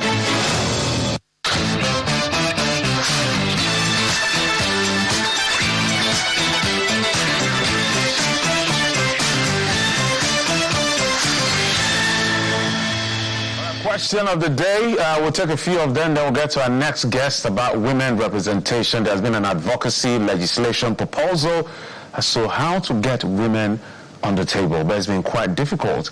Will they do it under the State Assembly? We'll get to find out. Our guests will be coming in pretty soon, but we asked a question about whether if the current political class and those appointed in the past are subjected to scrutiny in terms of anti-corruption test, how many of them will pass? What percentage of them will pass this anti-corruption test? Well, we gave options: 10%, 40%, 70%, 90%. Your answers have come in. Let's take some of them. Nasiru Sani from Kano says only 2% can stand the test. We didn't have 2% as an option. Wow. Where's the next one, guys? Let's go. Okay, Victor writes from Warri. He says from 1999, even from 1960, it's probably less than 10% that can pass an anti-corruption test. And that's me being generous. Well, that's a vote of no confidence from Victor there, because 1960 is a long time. Well, let's go to Silas Lucas' comment, who writes in from Kaduna. And Silas says, I think 2% is being too generous. The level of corruption in government at all levels is... Silas Luca, the level of corruption in government at all levels is unprecedented. We need a Murtala Mohammed kind of government to root out this Malay and hold all those who looted this country aground to account during their tenures. We can't continue like this. It is clear all past governments only pay lip service to corruption. And then let's take the last one. Talking about integrity, that's 1%, if there's any, coming from Theophilus from Ikeja. Theophilus in Ikeja says 1%, if there is any. Wow, nah, you can't say everybody in government is corrupt. Well, it's difficult to believe. But we take your thoughts, and we wanted the people in public service to know how Nigerians think about them. But let's get to our very next conversation that has to do with women representation. We'll come back to more. We have a lot more as far as this is concerned. Eunice Agbogu is a North Central representative of Nigeria's Civil Society Situation Room. She joins us virtually. Madam Eunice, thank you so much for coming on the program. Thank you so much for having me. Good morning. Good morning, and great to have you on the program. Now, the battle is about women are asking for what may pass for a quota system because they feel that they can't compete with the men in terms of financial muscle, the things that men do to get into power. So this is one way women are beginning to propose to say, why don't you create a space where we don't have to argue with you? But there's been a lot of pushback. Do you ever see this working, especially in a very competitive political environment like ours? Yeah, thank you very much. We all know that the conversation around women underrepresentation has been ongoing for a very, very, very long time now. And we all know also that, Nigeria has always ranked very, very low globally, when it comes to women's representation. And you will also agree with me that we have a very, very large population of women. I would say almost half of the population, of Nigeria are women. And yet, we only have just about less than 5% of seats, in this current 10th assembly that is occupied by women. That is a misnomer.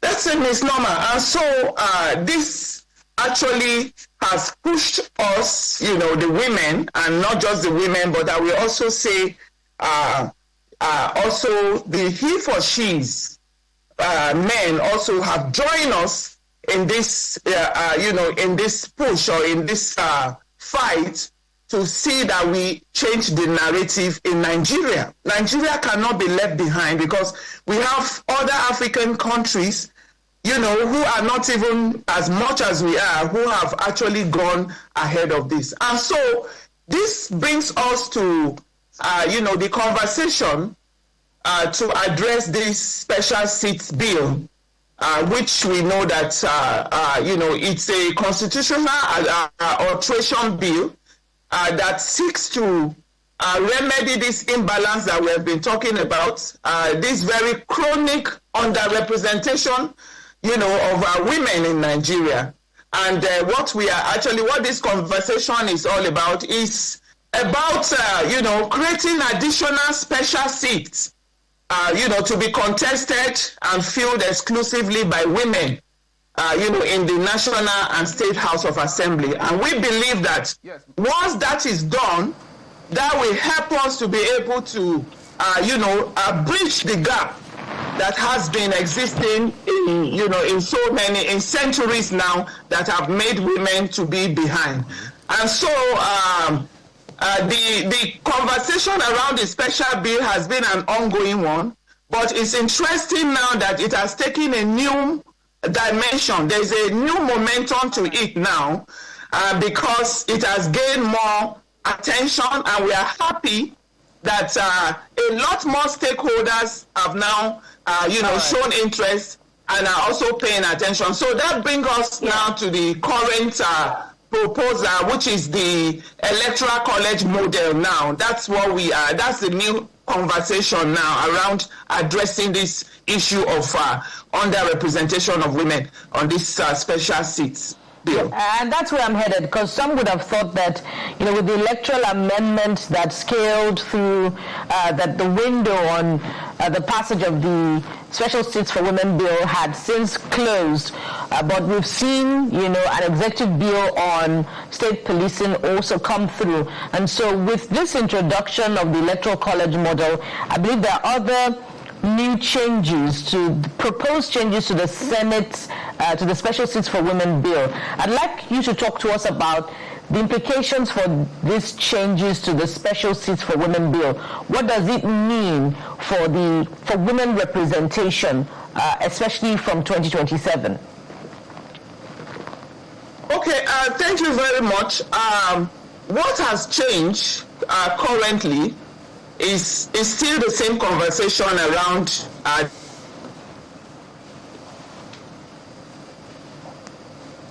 same conversation. We hope that the network is more clement and Madam Agbogu is able to return to us to talk to us more about these introductions and what level the conversations have reached really. I would even like to know how much consultation has gone through, particularly with women groups with these proposed changes, because according to reports, rather than the elections now going to the polls, especially for these particular proposals, an electoral college will see to the election of these women following the Special Seats for Women bill. And the electoral college, according to reports, will be made up of elected local government chairpersons and vice chairpersons, local government councillors, members of state houses of assembly, senators representing the state. So these are the crop of individuals that will make up the electoral college that is being proposed in the change to the Special Seats for Women bill. So how satisfactory is this to civil society groups, women groups that are pushing for the passage of this Special Seats for Women bill in to amend the Constitution and then shore up women representation?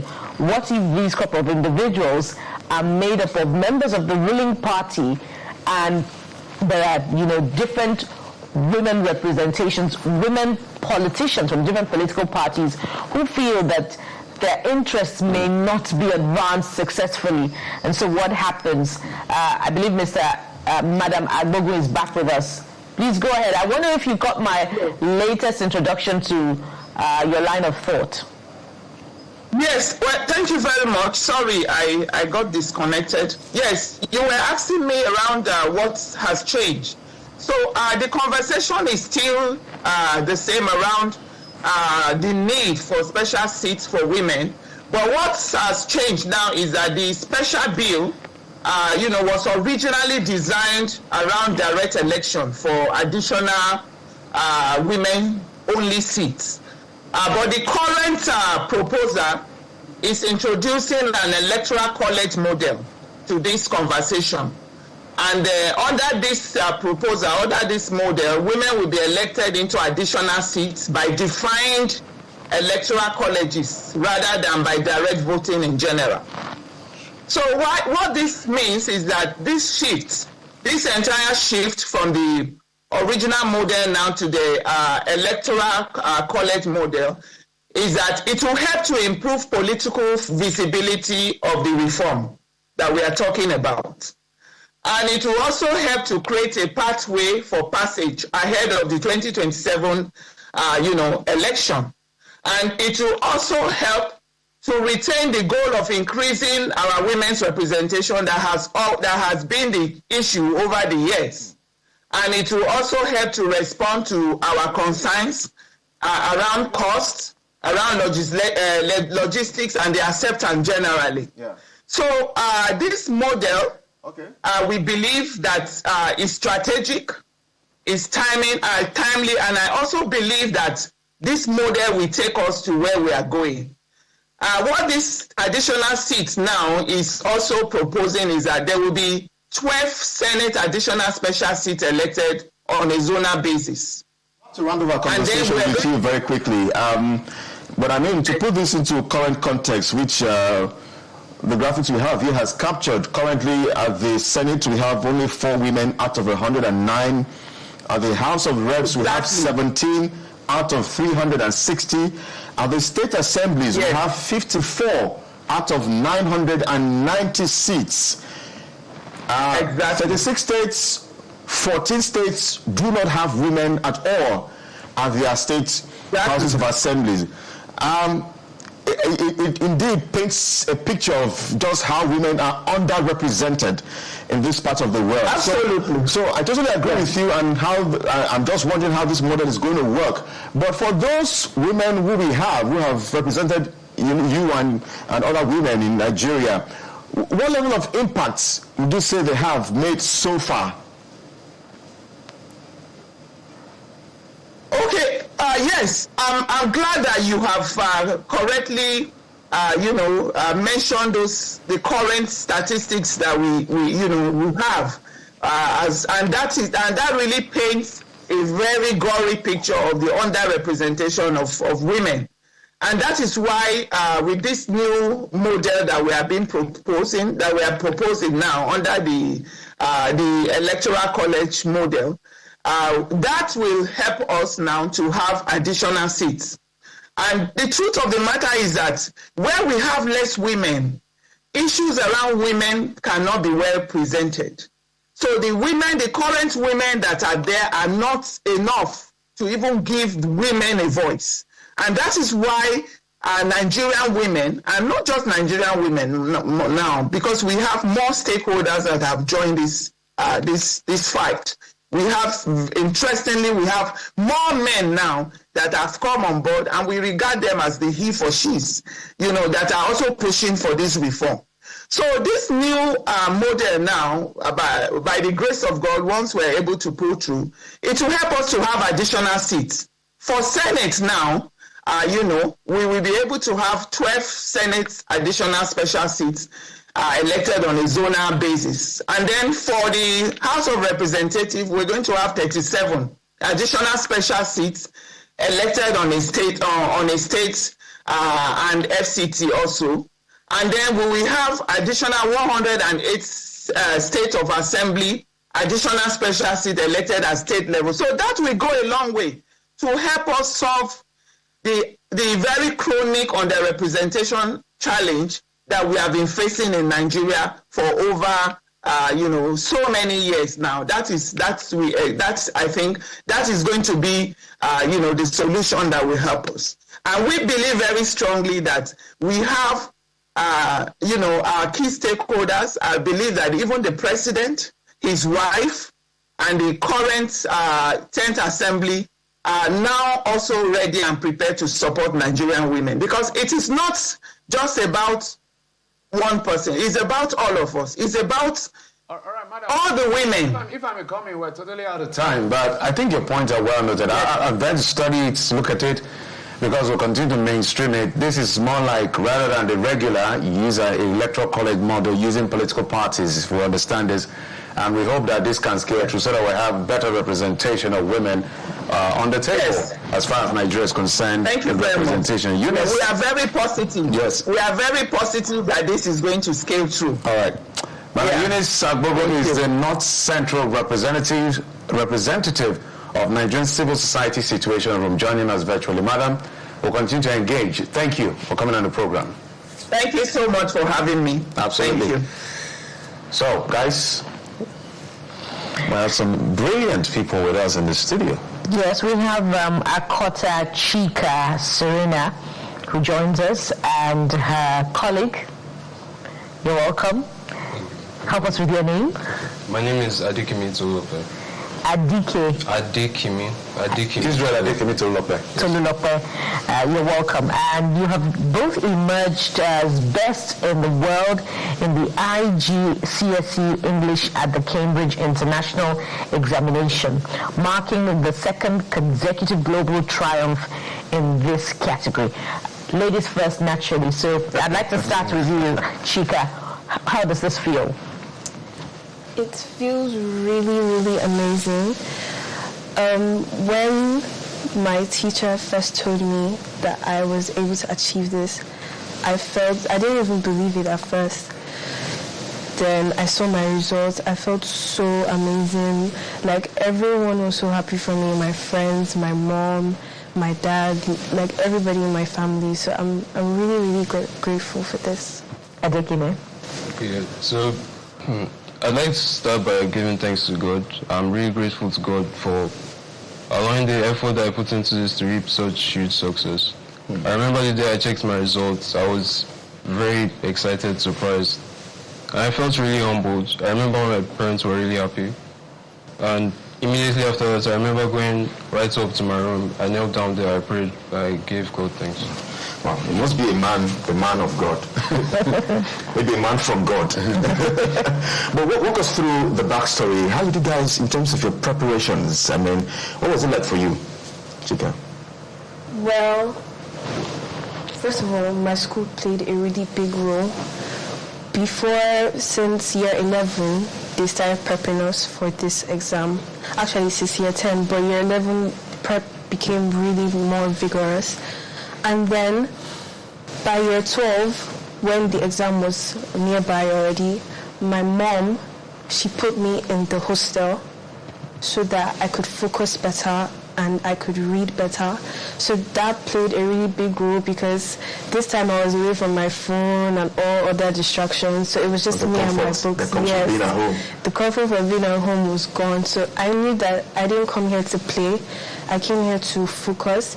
So my school, we use past questions, the past questions IGCSE provides, and then I read that every single day. I made sure to study, do it.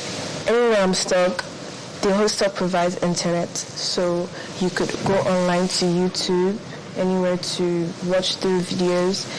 And then when we get to school, it's just practice. At a point, they stopped teaching. They told us that we've covered everything. So now it's just to practice and practice. So that's what I basically did. So you have your own backstory as well. I'm looking, trust me, I was lost when you say year 12, because when I went to 12, I don't know what that means. Is this SS2 or SS3? Yes, 12 is SS3. SS3, okay. So that's those of us who are not Gen Zs who went to comprehensive schools. So talk to us about your own backstory. How did you prepare? Yeah, so at the Lekki campus, it was something very similar. I remember at the start of the session, they made us do this thing where we write out our goals for the term. So write out your goal, your steps to achieving it. How exactly do you want to achieve this goal? So I remember I started working hard towards it by then. My parents were a very big support to me, and my teachers as well, who worked really hard to put the greatest effort they could into preparing us for these exams. And also the structures that the school sets up to make sure that we were prepared, we were ready for these exams as well. So the IGSC under Cambridge International Examinations, I understand, is highly sought after, and it positions you not just for the bigger employers in the future, but also for international tertiary institutions, I believe. So for those who are watching you now and are saying that, I'd also like to excel at the IGSCE at the international level, how significantly different are the test questions from what would normally be expected at the WASC and the WIAC level examinations? In English. Your test was in English, right? Yeah, my award was in English. Okay. Yeah, it was in math. Okay, go ahead. English, Math. Okay. Yes. So, currently, I'm done with WIAC. I'm currently writing NECO. So I've seen both. I've seen IGCSE and I've seen WIAC. And yes, they are very, very much different. I don't want to say it is easier, but yes, IGCSE is a little bit easier and really to understand than the WIAC. That's for you, right? Yes. I like that. For the IGCSE, there are 3 aspects: reading and writing, speaking and listening. For WIAC, we have test of orals, writing, the essay part. But for IGCSE, the answers are already in the question. Like, you just you don't need to read, you don't need to know things. IGCSE doesn't really want you to know what beforehand. They want you to understand what the question is telling you. So they could ask you on a topic you already know, but your answer should be what is already in the question, not what you know. But for WAEC, you need to read, you need to understand, because you don't want to put something that's... Yeah. So let's come to it because of time. Okay.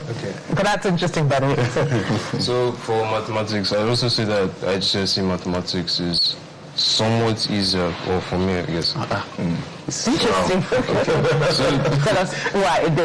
Why? Okay. So from IGCSE, it's not like they just give you a question like solve this, find X. Usually, there's like a little story attached where they the challenge first find the question, the actual question, like what exactly am I solving? What's the equation here? And that's easy for questions. Yes, once you solve a lot of past questions and you notice the patterns that they use in certain questions, it becomes easier to notice trends and patterns. We wish we can stay with you. We're totally at some color. But congratulations to both of you. Fantastic. Brilliant. So let's have the awards. Bring it out. Let's see. That's the camera. I think that's the card. So we're proud of you. We're proud of you. We're proud of your award. Your own is on the back side. Yes. It's not IGSE, so don't worry. Okay, it is actually. All right, fantastic. Well, congratulations to both of you. Congratulations. Yes, indeed. So Chikena Serena has been with us today, winner of the IGSE English, and we've also had Israel Tolulope Adekimi, year 12 student, what we know as SS3 students who have emerged winners of the IGCSE exam, the Cambridge International Examinations. Gentleman and lady, thank you so much for coming on the Morning Brief, and congratulations. We hope you go ahead and do great things with these awards. Thank you. All right, I think we have the data. Kelly and Bukola, we did ask the question, what percentage of Nigerian politicians and those appointed by government who survive an anti-corruption test, past and present? So we gave options. We gave 70%, 10%, 40%, 70%, and 90%. Well, the overall, you saw it there, guys. Over 70% of people rated below 10%. That's the blue one, I guess. Over 18% rated 10% of the 40, less than 1% rated 40 and above. Wow. So over 70% carry the day, right, Jeffrey? Yes. Rating past and present leaders below 10% in corruption ranking. That's corruption ranking, right? Anti-corruption. That is morning brief. No, not anti-corruption. Corruption ranking. These are only two polls. These are morning brief poll. People's perception of our political leaders, appointed leaders of Nigeria, past and present. They say if we pack all of you into a room and bring the ICPC and EFCC and all anti-graphs and check your assets before and after, less than 10% of you survive. I didn't say it. The data said so. Nigerians said so. You know what they say, Vox Populi, Vox Dei. Thank you so much for being there. I don't know. And have a wonderful weekend. I am Bukola Koka. I'm Kelly Egiga. Soros Daily is next. Enjoy the weekend. I'm Jeffrey Uzoma. Bye-bye.